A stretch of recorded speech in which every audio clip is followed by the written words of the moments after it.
सुनो मोहिनी, मेरे पास एक बहुत अच्छा उपाय है जिससे तुम सालों भर मनुष्य का मांस खा सकती हो, लेकिन इसके लिए तुम्हें मेरी एक शर्त माननी होगी।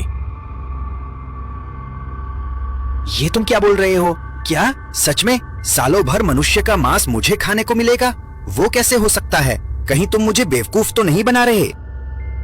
अरे नहीं मैं आपको क्यों बेवकूफ बनाऊंगा?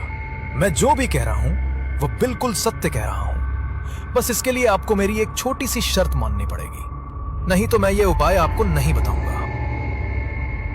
अच्छा चलो ठीक है, अगर मुझे सालों भर मनुष्य का मांस खाने को मिलता रहा तो मैं तुम्हारी शर्त मानने के लिए तैयार हूँ। देखो, अगर आप केवल मुझे खाओगे तो वो सिर्फ आपका 1-2 दिन का ही भोजन होगा। इसीलिए मेरी शर्त यह है कि मैं हर रोज आपको एक इंसान लाकर दूंगा और आप उनको खाकर अपना भूख मिटा लेना।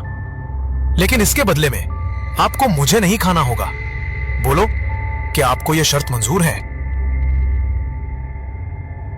वैसे इसकी बात तो ठीक है, एक दिन के भोजन से अच्छा अगर हर रोज भोजन मिले तो मजा आ जाएगा।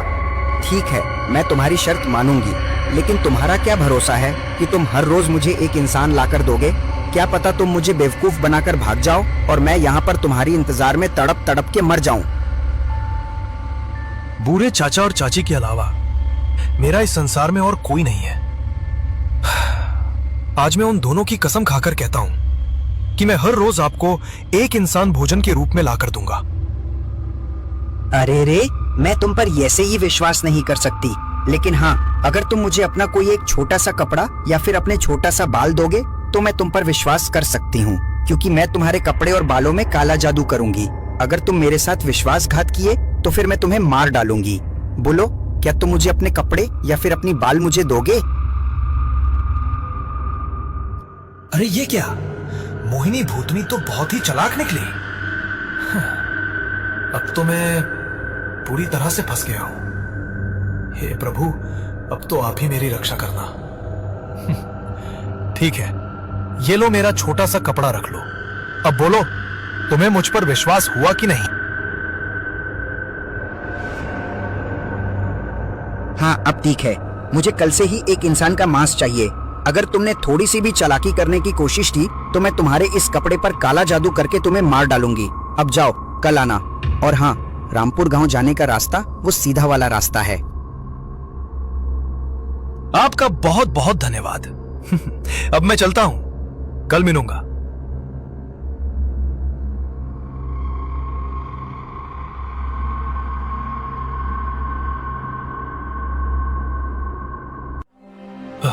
हे भगवान, आज मैं कहां फंस गया? अब मैं कहां से लाऊं हर रोज एक इंसान को? मोहिनी भूतनी मुझे किसी भी हाल में नहीं छोड़ेगी अगर मैं उसको हर रोज एक इंसान नहीं लाकर दिया तो। इस तरह बिरजू रास्ते में सोचते सोचते अपने चाचा और चाची के घर पहुंच जाता है।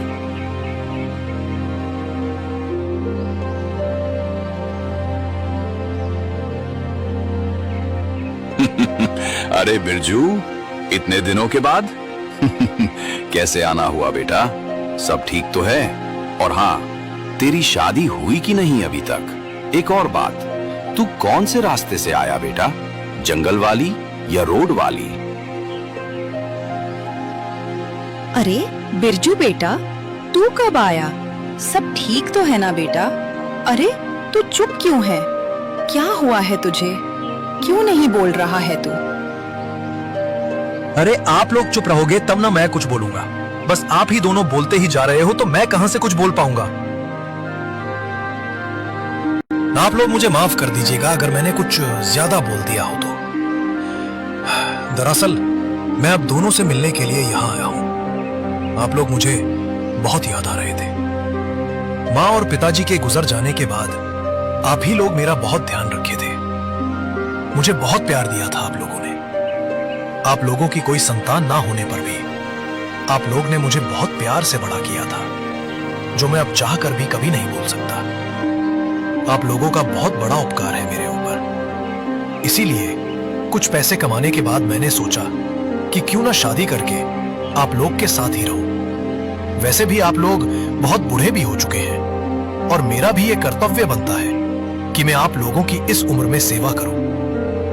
इसीलिए आप लोगों से मिलने के लिए मैं यहाँ चला आया। अरे वाह, ये तो बहुत ही अच्छी बात है बेटा। लगता है बड़ा होकर तू बहुत समझदार बन गया है। भगवान ने हमें संतान का सुख तो नहीं दिया, लेकिन तेरे जैसा बेटा मिल पाना बहुत ही मुश्किल है। कोई बात नहीं, तुम जब तक चाहो हमारे साथ इस घर पर रह सकते हो बेटा। बस इतना समझ लो कि ये घर तुम्हारा ही है। वैसे भी हम लोग अब बूढ़े हो चुके हैं। क्या पता किस दिन भगवान का बुलावा आ जाए और हम लोग चले जाएं। अरे आप ये कैसी बातें कर रहे हैं चाचा जी? आप लोगों को कुछ नहीं होगा। भगवान आप लोगों को 100 साल और जीने देंगे। बस आप लोग अब किसी भी बात का चिंता मत करिएगा, क्योंकि अब मैं आ गया हूं। अब मैं सब संभाल लूंगा। इसी तरह चाचा, चाची और बिरजू सब लोग मिलकर मीठी मीठी बातें करके उस रात को सो जाते हैं।